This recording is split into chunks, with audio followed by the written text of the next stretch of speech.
Afternoon, MPC. Question? While the results of the elections are unofficial, there appears to be an unstoppable trend towards a resounding victory of the administration's favored candidates. Undoubtedly, the Duterte magic spelled the difference. The overwhelming majority of the electorate have responded to the call of the president to support those whom he said would help pass the laws supportive of his goal to afflict the masses of our people and give them comfortable lives they richly deserve. The voters, if you will notice, rejected the negative propaganda unleashed by the opposition, by the critics, by the detractors against the president and his administration, some of which were the issues of extrajudicial killings, the war on drugs, the South China Sea, among others. The victory of the administration's candidates and the shutout of the OTSO DIRETSO candidates sends a strong message that our people yearn for stability and continuity of the genuine reforms that this administration started. They yearn for a constructive and not obstructionist Senate, which will help in crafting the president's legislative agenda.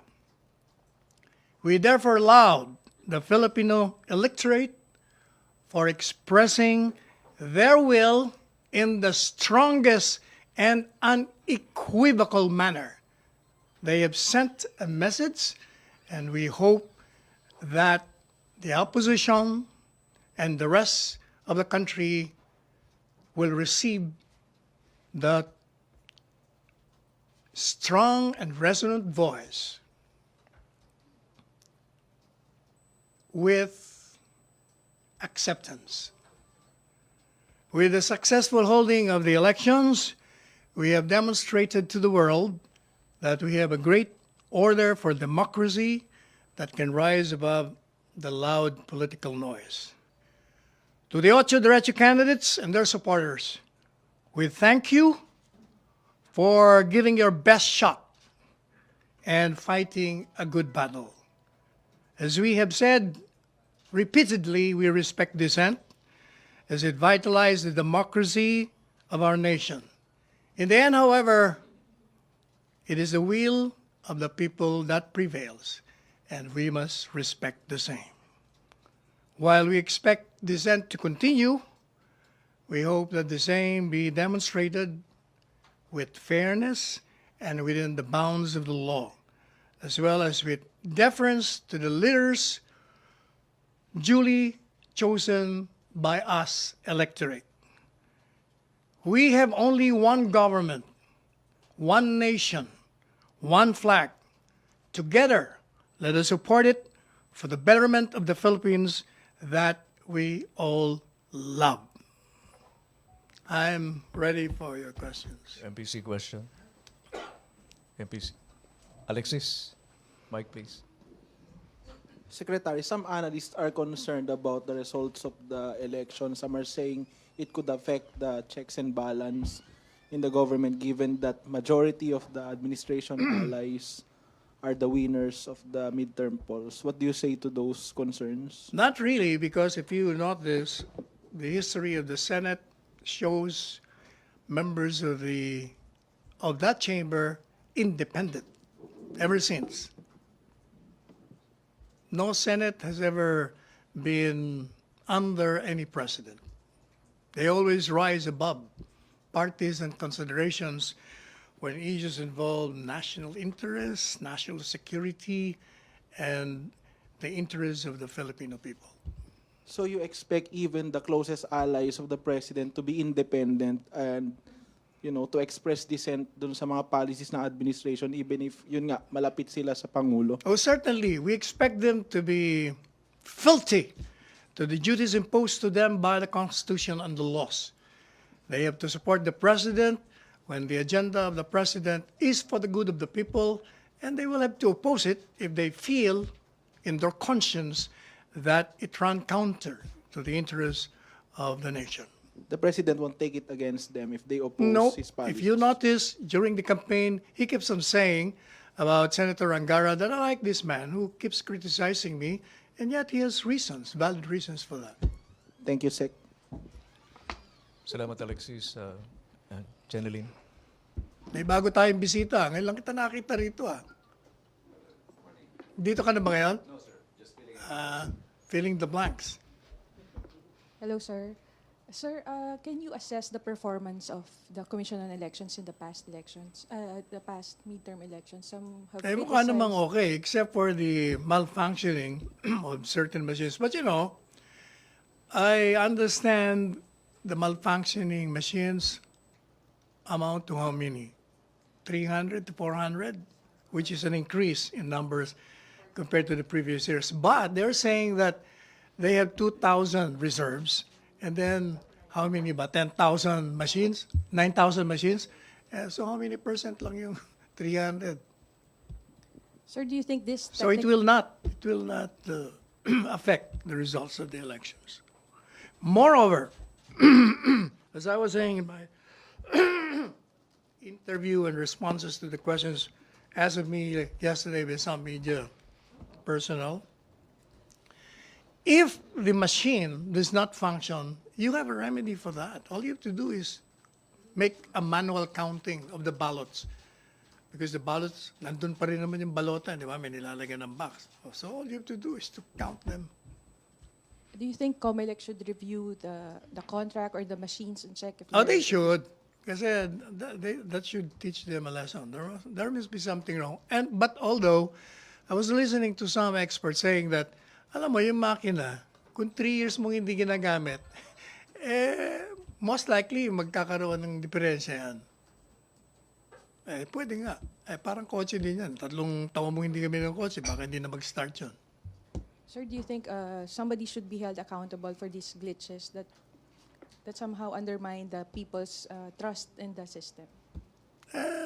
Depende kasi. Pero kung yung paliwanag talaga magkakaroon ng glitches sa makina because by the very nature of a machine, siguro what they should do is always to make a test dito sa mga machine. Dapat ginagamit nila kahit na experience, parang for test purposes. You should be using that para gumagana. Thank you, Jeneline. Nestor, follow-up. But let me congratulate COMELEC kasi ngayon lang tayo nagkaroon ng within hours. Nakita na natin ang mga nanalo samantalang previous years, ang tagal. Weeks pa Kahit doon sa senatorial. Sa senatorial, ilang percent naman? 92%? Oh, 94. Biro mo, within hours. Mantalang, di ba last 3 years ago, parang isang linggo? Ang laki ng improvement. Yes. Nestor, please. Secretary, Senate President Soto wants to stop the use of Smartmatic in Philippine elections while Administration Senator Coco Pimentel wants a congressional probe on the VCM glitches. Is Malacanang supportive of this, sir? Well, anything that will be for the betterment of this country, we always support. Siguro, marami nang nagrereklamo sa Smartmatic. Let's have it probed then by the Senate or by the House of Reps. Thank you, sir. Okay. Number follow-up, Nestor. From CNN. Sir, do you think yung paglalabas natin nung Matrix 2 beses, nakatulong siya dun sa defeat ng opposition? You must remember na yung black propaganda against the President and administration, naunang lumabas yun. No? And then, nailabas ni Presidente yung Matrix palagay ko na pag-aralan ng mga tao kung sino ang nagsasabi ng totoo o hindi. I recall 3 years ago, di ba si renegade military na naging senador naglabas din ng ganyang black propaganda kay presidente doon sa BBI. A few days before the election, ayun, wala rin nangyari. Hindi rin naniwala ang tao sa kanya. Ganun na naman nangyari ngayon. Thank you. MPC, question? Wait, teka muna. Happy birthday, RJ. Why don't we sing Happy Birthday to you? Dapat. Palaging present yan Sec, since tinawag nyo na si RJ, baka may tanong si RJ. RJ. Do you have question? Birthday question. Question? Sir, one of the main issues during the elections ay yung vote buying. So, what policy do you think this government should come up with in order to address this? Para maiwasan na in the upcoming Gaya next nga ng elections. paliwanag ng Presidente, hanggat merong may hirap, hindi mawawala yung vote buying kasi kailangan nila ng pera. Ako, ang iniisip ko, alam mo yung para walang gasto sa mga kandidato. The government should spend for the expenses of the candidates, just like in America. Ang mga Amerikano, galing sa gobyerno ang gastos nila mga kandidato. The government should spend. Is that also the stand of the president? No, personal ko lang yun. Yung matagal ko na iniisip. So, ba't di natin gaya ng ang US? But as for the president, sir, ano yung nakikita We will ng ask him. reform, sir? I will ask him kung ano ang kanyang iniisip about this. And also, sir, another, may issue din sa pagpili ng kandidato regarding sa background nila na may mga corruption records sila. So, sir, paano yan? Ang problema, palaging ang Pilipino, will ultimately decide whether naniniwala sila o hindi. Nasa kanila yun. May panukala ang PACC, sir, na kailangan daw Ano ba ang PACC? Presidential Anti-Corruption Commission, okay. na kailangan daw yung mga tumatakbo or yung mga politiko na na-involve sa corruption, na naging guilty of corruption or plunder, ay patawan ng death penalty. Ay, Are nasa we- Congress yun if they're Is the- amenable to that suggestion. Is the president open to that still, death penalty? I'll ask him. Thank you. I haven't heard him make a stand on this. Thank you. Thank you, RJ. Let's go back to CNN. Mike, please. Salamat. Sir, so given that mas malaki na yung force natin sa Senate, you're expecting reforms to be passed faster? Yung mga Siguro, hopefully, wala nang stalemate sa budget.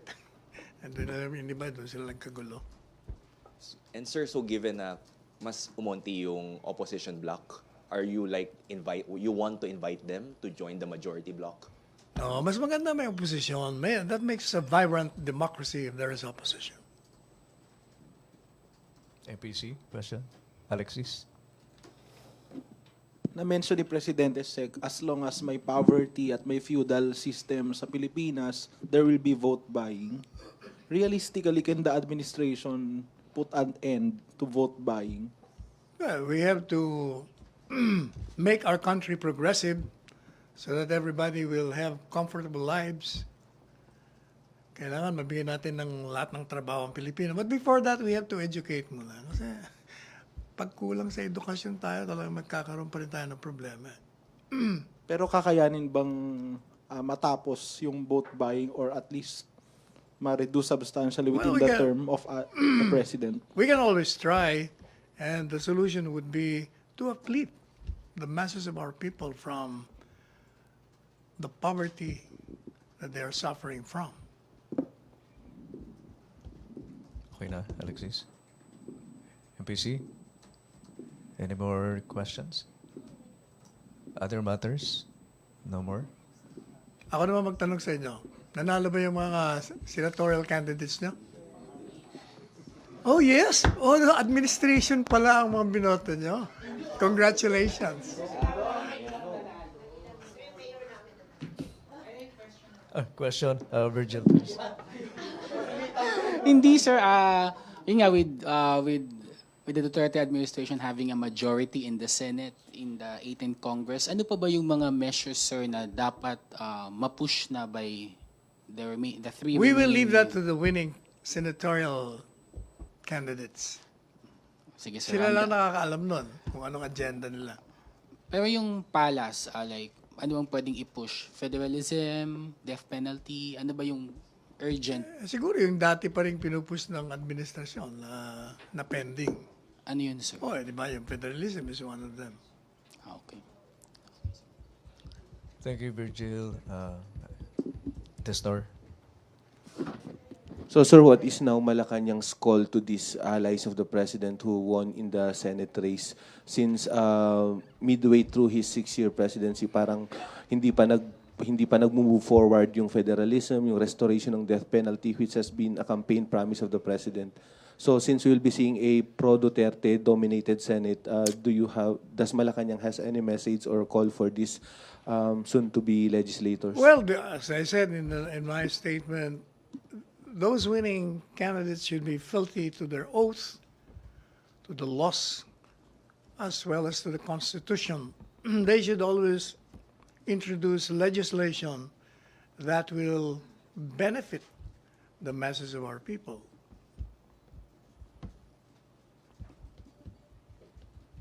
Salamat. Tina? Okay. Tina? Sir, paano nyo interpret yung expected victory of Mayor Sara Duterte, Paolo, and Baste vis-a-vis the loss of the likes of Mayor Erap and Eusebio in Metro Manila, and Binay, Well, and you know, Sam Binay? local elections have different dynamics. Sila lang nakakalam doon with respect doon sa mga sinatawag na may dynasty. Kung okay sa kanila yung kanilang pamumuno, sa panahon ng kanilang pamumuno, siguradong boboto sila uli, babalik. Pero kung di na sila naniniwala sa kanila, talagang tatanggihan sila sa halalan. Yun ang nangyari. So is there a need also for the admin to push for anti-dynasty measure in Congress, in the next Congress? We will leave it to the members of Congress, to their good conscience, to whatever they think is good for this country. Thank you, sir. Thank you, Tina. RJ? Sir, Wait, ulitin. teka muna. Ina, Joseph, and Pia, if you're listening, you can text your questions, even if you're not here. We will respond to them. Sir, ulitin ko lang. Sir, ano po yung official stand ng palasyo sa dynasties? Ano ba sinabi ni President? Meron siyang sinabi doon. Ang sinasabi niya yata doon, Pilipino pa rin ang magdi-decide. Kasi merong dynasty maganda, meron ding dynasty masama. And we have seen how the Filipinos or the Filipino electorate has rejected dynasties which they feel and believe to be no longer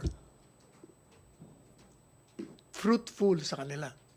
Hindi na beneficial sa kanila, kaya nireject nila. Pero tingin niyo po ba, sir, yung draft federal constitution natin, kailangan may anti-dynasty provisions? Mahirap kasing sabihin kasi hindi naman tayo mag-draft doon. Nasa sa kanila na. Hindi ba meron na nga? Meron yata in their draft. Again, the Filipino people will eventually agree or disagree during the referendum.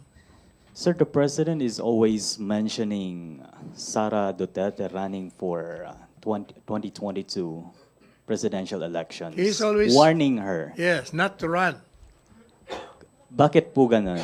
Did Yes. she ever mention to the president that she wants to run? That's why she Siguro gets that the warning? president, hindi, kasi hindi ba ang daming gustong patakbo sa kanya. the President feels na siya, yung experience niya, di ba sabi niya, mahirap maging presidente, lalaitin ka ng tao, kahit anong magandang ginawa mo. Since he's a father to a daughter, ayaw niya sigurong maranasan ng anak niya yung nararanasan niya ngayon. And why does he have to mention that over and over again in Oh, public siguro speeches? para to send the message strongly to her. But we know Mayor Sara has her own independent mind. Is that not a style or a technique, a strategy to just let the people know that Sarah might be running for 2020? It doesn't have to say that because everybody wants her to run. I mean, a lot of people are egging her to run. But Ano Sarah, lang yun, I think that's a genuine concern for this president. He loves his children. He doesn't want them to suffer. but for sure, Miss Sarah never mentioned to him that she wants to run. I don't know about that. Okay, thank you. Thank you, RJ. MPC, question? No more question? Julie and Badet. Sir, have you spoken to the president about... What is what? What is what? Have you spoken to the president about the almost landslide victory of Wala pa. this Hindi pa kami administration nagkakausap. candidates? We haven't talked. Do you feel that with the victory of most of the administration allies and with the victory of President Duterte's children in Davao, do you think that Mayor Sara would be more emboldened to seek the presidency in 2022? We do not know. We have to leave that to Mayor Sara herself. Thank you, sir. Thank you, Julie. Badet.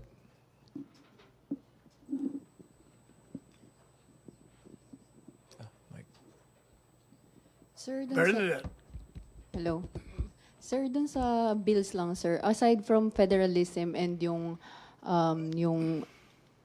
ba yun?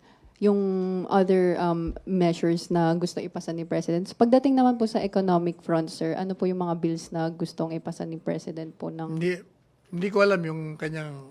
I think the economic managers would know better. Ah, Sila how- kausap-usap ni Presidente pagdating dyan. How about yung second package, sir, ng comprehensive tax reform program, sir, yung trabaho bill po? Do you think this has more chance na mapasa this coming Congress, sir, since marami na nga yung administration back bets na... Oh, if the senatorial candidates who will be proclaimed believe that it's for the benefit of the people, then they should. Okay. But we How? are not confident, sir, na mapapasa yung mga... It's a matter of confidence or not. As I said, we have to leave it to the conscience of these individual senators. They have their own minds. Alam nila ang tama, alam nila ang mali, alam yung makakabuti, at alam nila ang hindi. Okay, sir. Tapos, sir, yung sa trip po ni President papuntang Japan, sir, sa May 30 to 31, is that 30 ba o confirmed? May 28? 30 to 31 ang alam ko, sir. Sige. Basta end of May po, sir. Tuloy po ba yun, sir? As far as I know. Okay. 2 days lang siya, sir, or ilang days po? Hindi ko pa alam yung exact dates. Akala ko nga May 28 eh. Pero sure na yun, sir, hindi pa? Sure na pupunta siya ron. Sure na. Okay, okay. Tinext ko si CP Chief Protocol Robert Borre. Wala pa siyang sagot kung kailan. Kailan? Pero sure Exact na. dates. Okay. Sige, salamat, sir. Thank you, Bernadette. MPC, question?